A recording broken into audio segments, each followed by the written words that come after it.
Hi there. I'm Scott with GreatScott Knitting, a podcast. Welcome to episode 1. It's Memorial Day 2020. Start of summer. Seems like a good time to start something new. I'm on my front porch here in Wichita, Kansas, where it's 66 degrees, cloudy, and we're expecting some rain tonight. If there's some background noise from people going around the neighborhood, I kind of apologize. But I kind of wanted to try this out in the open. I'm kind of an introvert by nature. And with everyone having to be stuck at home, I kind of felt bad for extroverts because they couldn't express themselves. And I kind of felt a little bit guilty. So I'm going to kind of put myself out there like an extrovert so that maybe I feel a little bit uncomfortable too. Where am I from? Well, I was born and raised in Southwest Kansas, where I was raised by great parents. Went to college in Lindsborg, Kansas, which is actually just up the road from where I'm at right now, where I majored in music education. Never really actually used that degree specifically, but I am, in a sense, using it because I am an educator, but in the corporate world. I train people how to use computer systems, primarily for companies that need it. Right now, I'm between jobs.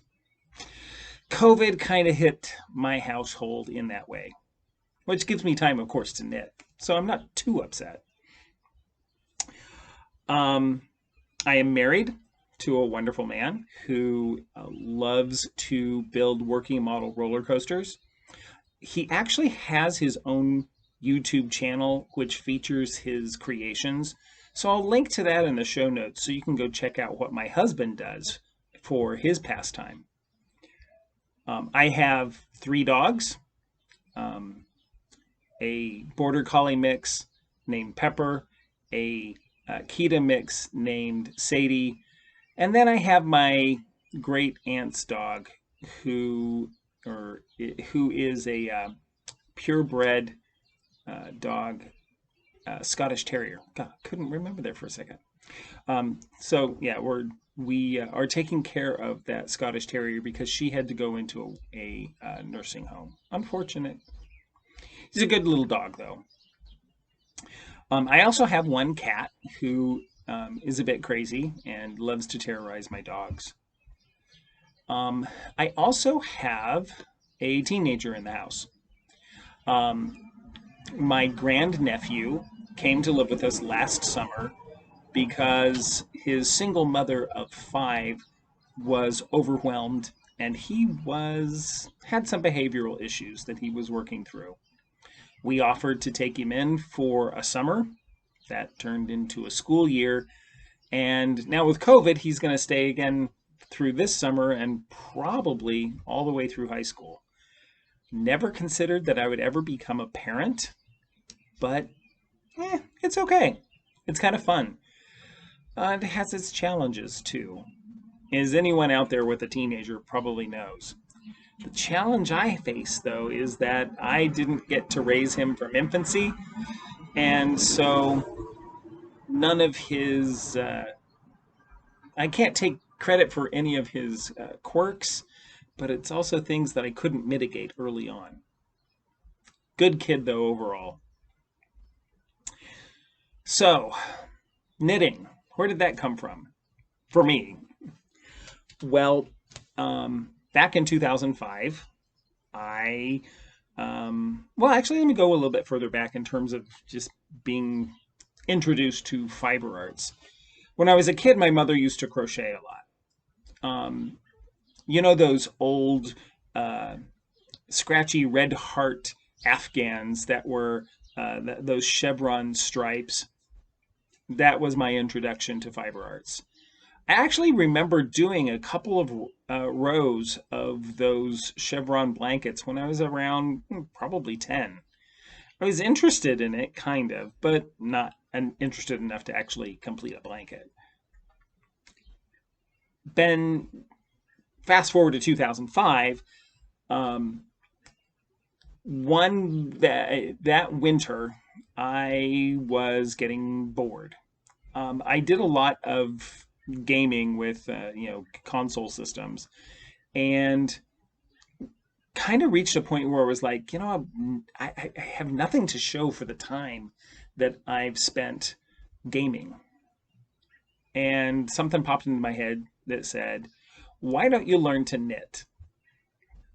And so I went to a fabric store, which actually happened to also have some knitting supplies, picked up a Lion Brand Learn to Knit um, kit that had, I think it was uh, Woolies Thick and Quick in wheat and some, I think, like maybe it was 10 or 11 size knitting needles that were like 14 inches long in plastic.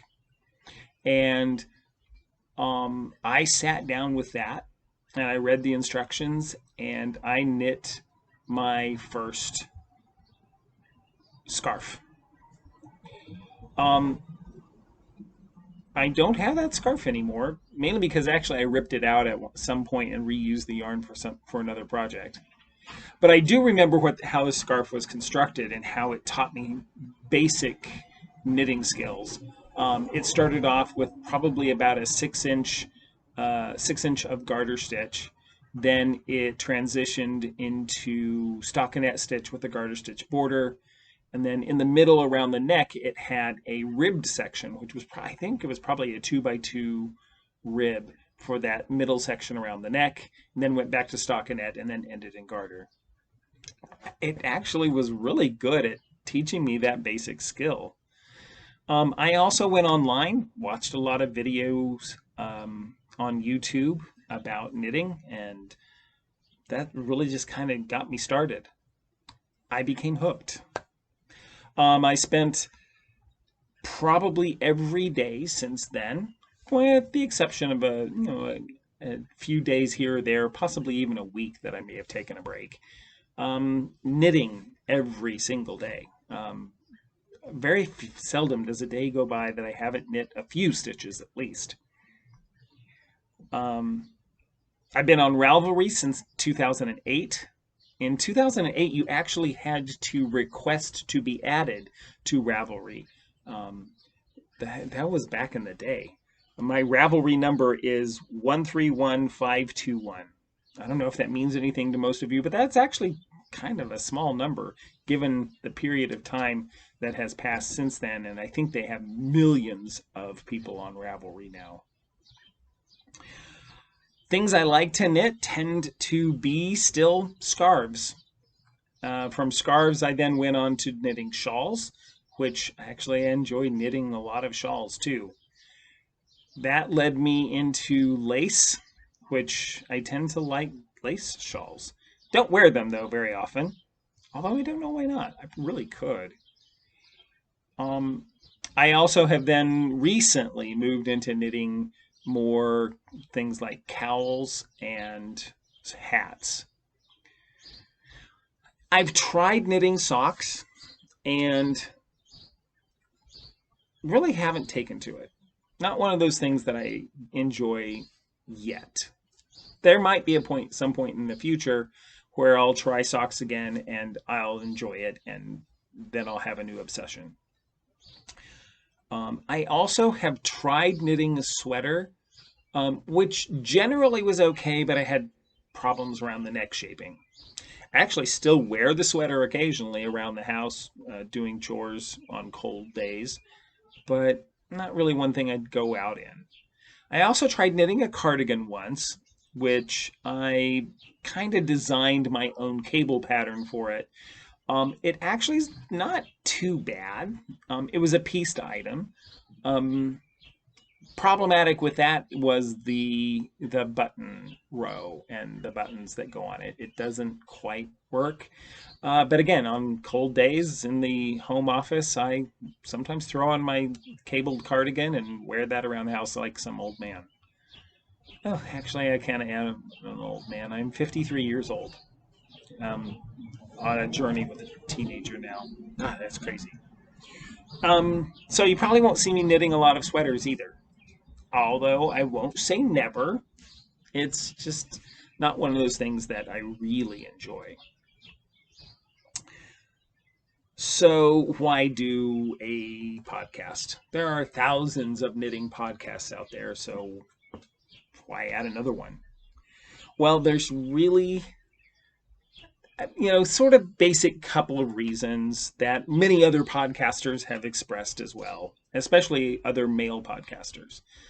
There are tons of podcasts out there with featuring women designers, women knitters, and they are all great. I watch several of them.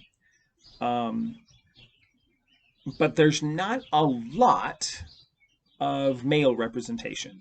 Although, looking at my podcast list, one might beg to differ.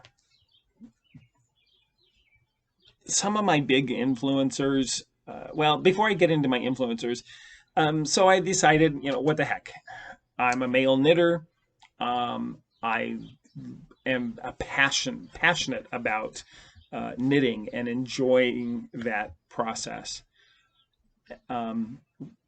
What the heck? Why not put my voice out there as well? Folks that influenced me, and some of the main podcasts that I love to watch that have caused me to think, oh, what the hell? Why not? Kind of what got me into actually the whole listening or watching podcasts was Very Pink Knits. She puts out, of course, tutorial videos on YouTube all the time, which are extremely informative. If you haven't checked out her instructional videos, you really should, because she's very good at what she does. She also has a companion audio podcast called Very Pink Knits Podcast that she does with a sort of a co-host, where they answer a lot of knitting questions. I'll be honest, I like listening to that while I'm mowing my lawn. It's actually sort of the perfect period of time for me to be able to mow both my front and backyard through an entire podcast. They recently took a hiatus at the end of 2019, which kind of left me open to not really having a podcast. Of course, I wasn't doing a lot of lawn mowing at that time, but I still enjoyed listening to it on the weekend. So I started scouring YouTube for some video podcasts. And I ran across a podcast which intrigued me simply by its title, Smells Like Yarn, with Ross. And I really enjoyed that podcast, and I started watching it. Things that I really enjoyed about his podcast, or that I enjoy about his podcast, are his unabashed determination to knit what he enjoys knitting without apology, and to use the fibers he wants to use, again, without apology. I'll talk more about what that means for me, at least, in a little bit, but I just love his energy about, I'm just going to do what I do, and if I not have to apologize or justify it to anybody. It's really a great attitude. I think he did a shout out to a couple of other podcasts on one of his episodes that, of course, made me go check out their podcasts. One of those podcasts was Sweet Tea No Shade, where you have this engaging, interesting married couple sharing their knitting experiences, and oftentimes what I will be reminded of is myself and my own husband in how they banter with each other. Truly an enjoyable podcast. They gave a shout out to another relatively new podcast called Needles at the Ready. Another gay married couple sharing their knitting experiences. Again, I see aspects of my relationship in theirs, but I just love those two podcasts and their unique voices that they bring to the knitting community. Both of those podcasts turned me on to the Grocery Girls, and they also turned me on to the Bearded Pearl. Probably so, and Bearded Pearl is like really new. He only has a couple of episodes out there, but they're both really well done. I aspire to be maybe as good or as interesting as any of those podcasts are. One other podcast that I watch now, probably almost like a religion, is one that I just ran across. I don't even remember where, but it was really relatively recently, and that is Chemnitz Tutorials. Rebecca Brown is a really engaging instructor and around the process of hand dyeing yarn in your own kitchen, which kind of brings up yet another thing that I'll probably talk about during this podcast occasionally. Will be I've delved into the world of hand dyeing yarn, much to the chagrin of my husband. So those are my influences into wanting to do this podcast. And I thank you, all of you who have influenced me. I thank you very much for that influence and for inspiring me to try my hand at different types of knitting, different types of projects that I had not done for a long time, like hats, cowls. I guess my philosophy for this particular podcast is if by anything I say or do or show or express is a positive impact on you, the listener, the watcher, then I will consider this endeavor to be successful. Now, the challenge is I may not know who I impact, but I'm going to trust that someone is enjoying it or finding something useful. So, into the standard knitting podcast pattern of information. Basically, what you will see here will be things like finished objects, works in progress, acquisitions. I'll probably talk a little bit about what I'm hoping to cast on in the next couple of weeks, and any kind of dyeing projects that I have experienced or am thinking of doing. And so with that in mind, I'll jump into sort of the meat of this knitting podcast and talk about knitting. So finished objects. I don't have anything from like the past couple weeks, but during COVID, I have been somewhat busy with my free time at home. A couple of things I've been busy with have been cowls, which I had mentioned that were relatively new to me in terms of things that I'm knitting. So I actually haven't, I don't think I have knit a cowl from a pattern yet. So everything that I'm showing in terms of these cowls are patterns that I designed myself. So this is a sort of a basket weave pattern. I'm not sure if you can really see it. Yeah, it's kind of there.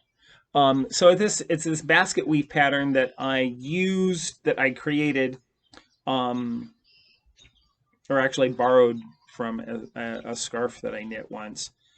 The yarn, I'm not even sure what the yarn is. It was a cake of yarn that I had in my stash which I believe I had reclaimed from a wool sweater that I bought at a thrift store. So I grabbed this and I uh, just knit up a relatively nice little cowl. It's not too bulky. If I believe it's a wool blended yarn in this sort of various blue colorway. So I enjoyed actually doing this little project. Um, Another cowl that I designed, I guess you could say, is simply this ribbed cowl in this, um, and it's practically a snood, I guess, is what you would call it, because it's big enough, bulky enough that you could put it up over your head, and it's still long enough to cover your neck behind, and so you could wear it in that fashion if it's a really cold day. Um, but it's real drapey and big.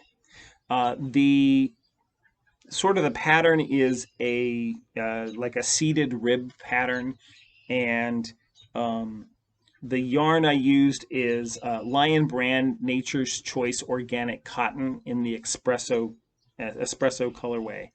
Um, so it's a really nice cowl. I look forward to the winter time to be able to wear that. In. Also been knitting some hats. Here's a bulky weight hat that I knit that sort of has this nice sort of multicolored tweed look to it. I don't remember the pattern I knit that from, um, and I also don't remember the name of the yarn. Here is another little beanie that I made, or a little hat that I made. The pattern that I used on this was Ross's hat from Smells Like Yarn.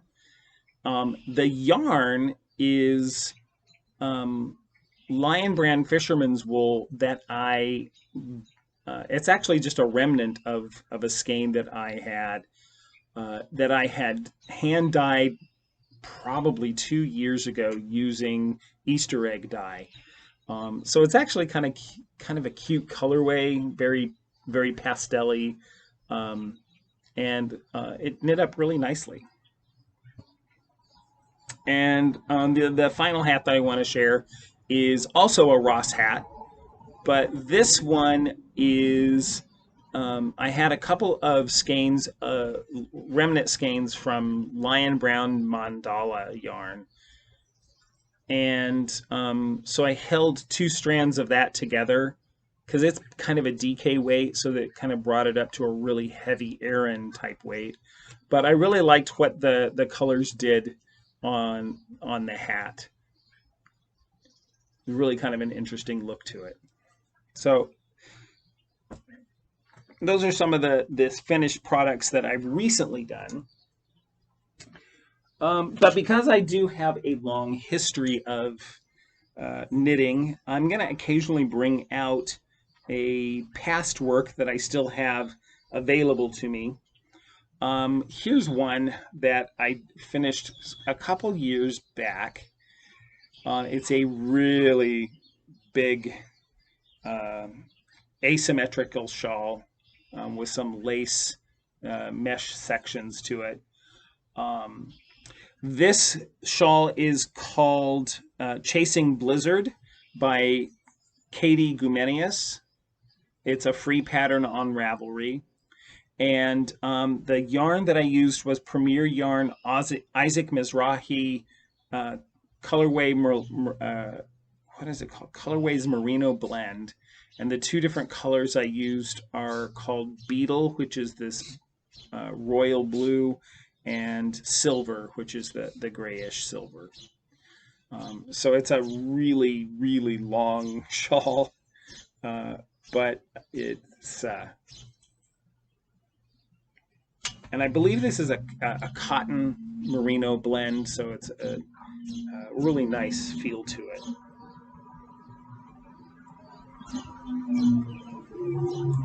Some works in progress that I have going on. I have two whips that I want to talk about.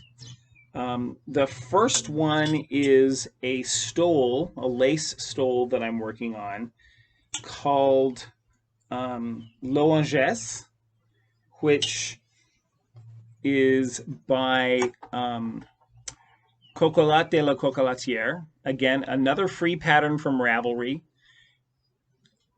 If you can kind of see the lace pattern in it, it's very geometric, diamonds, and I'm getting near to the end of it. I still have a couple more, or one full chart still to follow, and then the final edging for it.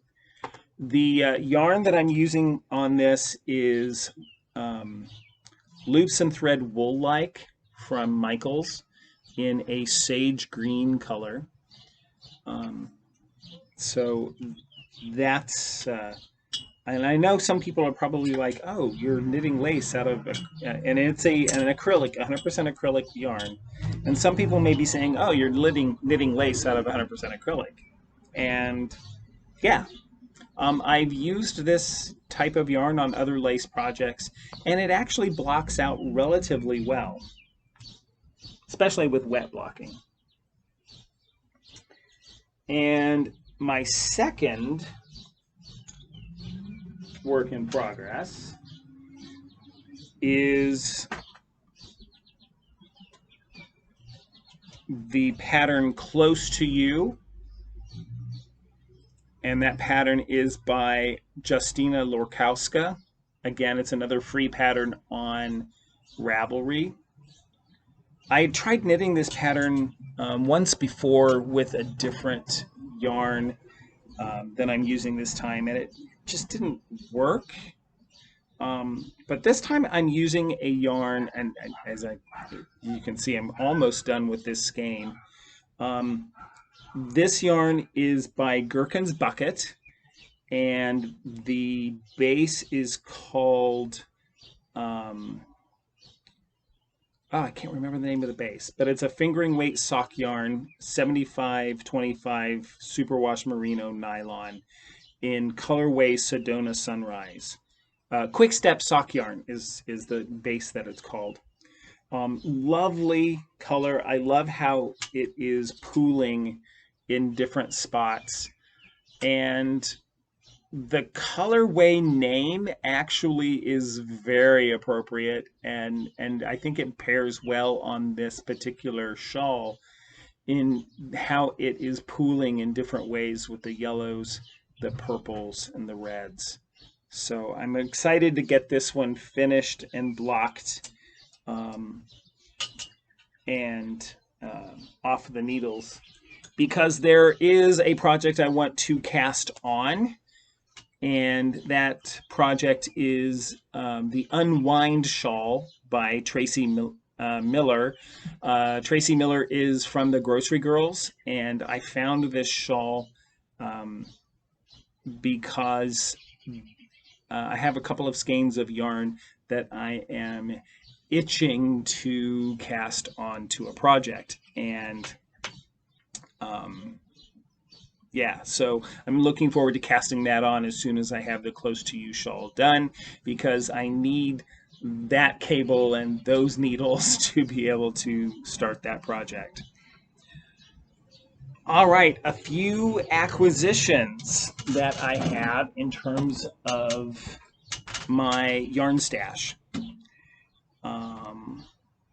Let's see, if I probably didn't organize these as well as I could have, but yeah, here we go. So, well, actually, let me talk a little bit about my yarn stash. I have a relatively conservative yarn stash. It's not particularly large.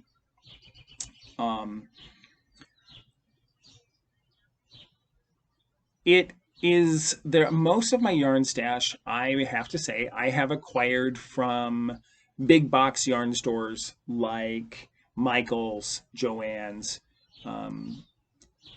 and that being said, you can clearly sort of deduce that most of my yarn is 100% acrylic or acrylic blends. I also have some cotton that I use a lot for dishcloths, because one of the things I like to knit when I don't know what to knit are dishcloths, and then those become extremely useful. Not only that, but they also help teach techniques and different pattern concepts. Um, so my stash is mostly acrylic. And to be honest, I really enjoy most acrylic yarns. It's not the same as the red heart scratchy yarns that my mother used to knit used to crochet afghans out of. Um, the acrylic yarns today are soft, supple, good drape, um, beautiful colors. You know, they're really nice to work with. Um, I am, however, in the process that I decided in the middle of last year that I wanted to transition my yarn stash from being primarily acrylic based yarns to primarily natural fibers. And I have a reason for that. It's not because I don't like acrylic yarns or think that they are in any way inferior. Um, they are perfectly fine yarns.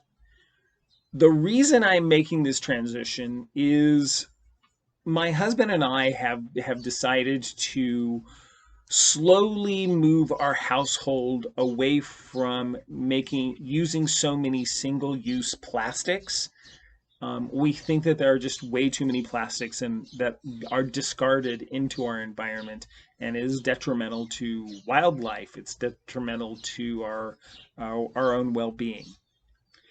I've also read in several places that the laundering of acrylic-based fabrics have put a lot of microplastics into the water supply that don't filter out naturally.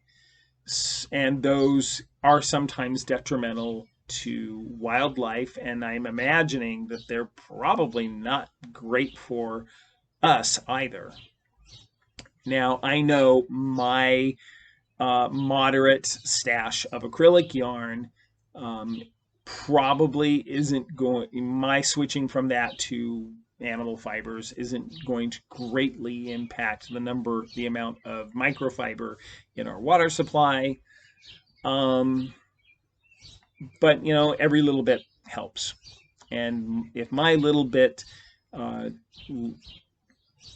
takes, 1 pound of microfibers out of the water supply, good for me. Makes me feel better, at least. All right. So, in my endeavor to move from uh, mostly acrylic based stash to a mostly natural fiber based stash, the stimulus check that recently came out from the government has been used primarily to stimulate the fiber arts community and the economy therein. And so, one of the places that I am using my money and sort of working to enhance my stash has been with well, you know what? I'll talk about that one later. I just went down went down one direction and now I'm going to switch directions. So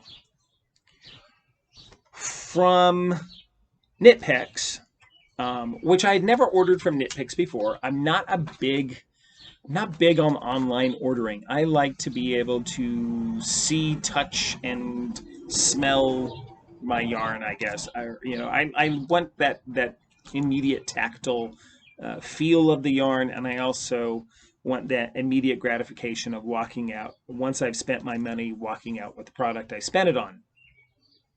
So I don't do a lot of online ordering, but with COVID and the fact that my local yarn stores were closed, not to mention the fact that Wichita itself doesn't have any yarn shops except for the big box stores, and so I would have to drive quite a ways. Um, regardless of that, so I went to Knitpicks, picked up some things.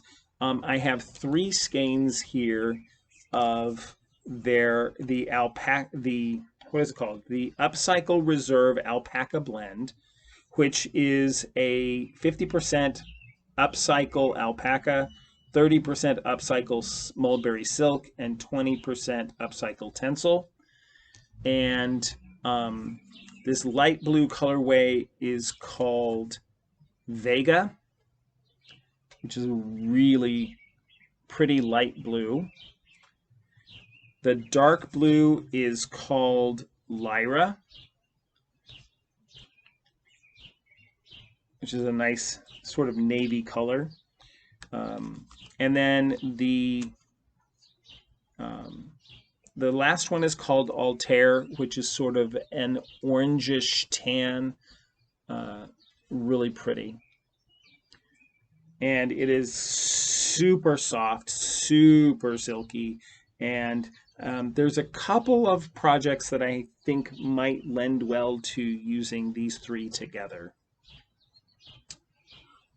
I also did an order from Lovecrafts online store, and what I have from them are, I did a Malabrigo run with them. I've used some Malabrigo yarn in the past and found it delightful to work with, and I absolutely adore their colorways. So I picked up a couple of Malabrigo sock yarn in Diana, which is this lovely variegated colorway, and also Sandbank, which is sort of a tan colorway, but also with some hints of, it's almost purplish or violet in the colorway as well. So I'm kind of thinking of maybe pairing these together for a project. I also picked up a skein of Malabrigo Rios, which is a worsted weight yarn, and the colorway is Arco Iris. Now, one thing I did was I did order a skein of Malabrigo Rios in the colorway of Matisse Blue, which is this really deep cerulean blue, really bright and just an exciting color. And come to find out, after I ordered it and paid for it, they didn't have it in stock when it came time to ship it. And so I'm still waiting on that skein of yarn. I've also, back from Knitpicks, I picked up a couple of skeins of their Cotlin, which is a 70% cotton, 30% linen blended yarn. And Planetarium is the blue color, and Linen is this tan color.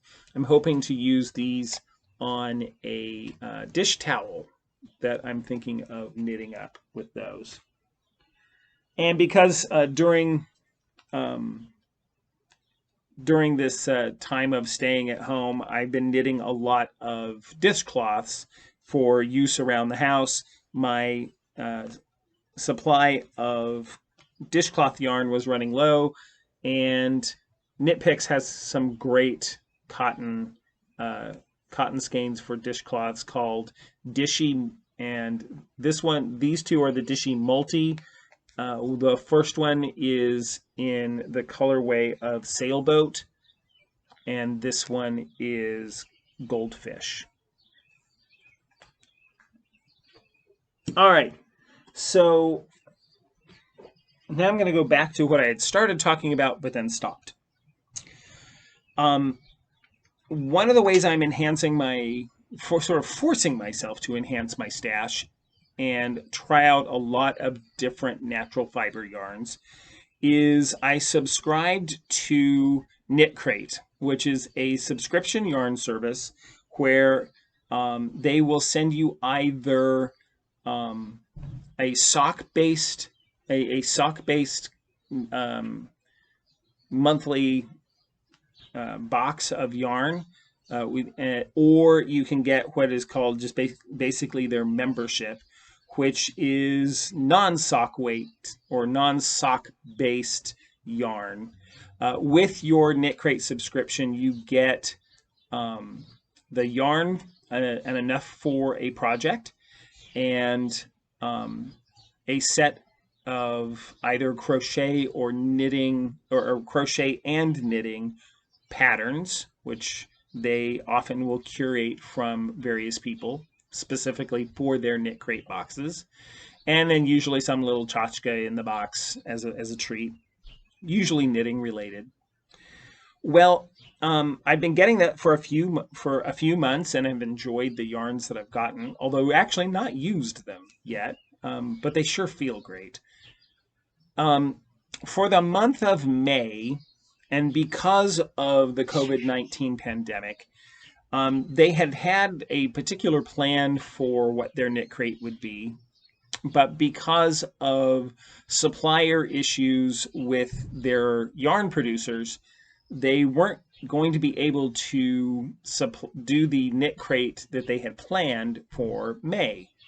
So they scrambled and came up with a different plan. And what they came up with, at first I thought was a bad idea and was not interested in it. And then later, now actually I think it was a brilliant idea, and it has caused me to move things in a different direction in my fiber crafting. What they did was they took yarn blanks, or actually I should say undyed yarn, and packets of Kool-Aid.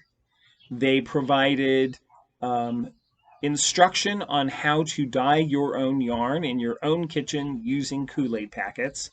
And they partnered up with Rebecca Brown of ChemKnits Tutorials on YouTube. And actually I had started watching her YouTube channel before Knit Crate had done this, but not much before. And because I knew I was going to be getting some blank yarn, I started voraciously watching ChemKnits tutorials on on different techniques of dyeing yarn. And so I have these. These are my Knit Crate subscription yarns that, as you can now see, are not blank, are not undyed, but have been dyed. And these are my first dyeing creations. So this one, I'll start with this one. The yarn base is a 75-25 superwash merino nylon blend, and these bases come from a yarn supplier called Dyer Supplier, and all they do is they supply undyed yarn for industry dyers. The technique I used on this was speckle dyeing, which I just would take the powder from a Kool-Aid packets and just sprinkle it on wet yarn. The nice thing about Kool-Aid packets is that they have citric acid already built into the packet. And one of the aspects that's needed for dyeing yarn are animal fibers, citric acid, and the dye. All the citric acid or the acid and the dye are both in the Kool-Aid packet. Knit Crate provided the yarn, and I provided the effort to get it done. To set the color, all you need is heat. So after I sprinkled the wet yarn with the Kool-Aid, and the colors I used or the flavors I used were cherry and grape. And then basically wrap it up in plastic wrap, microwave it for 4 minutes, let it cool, rinse it, dry it, and voila, there it is.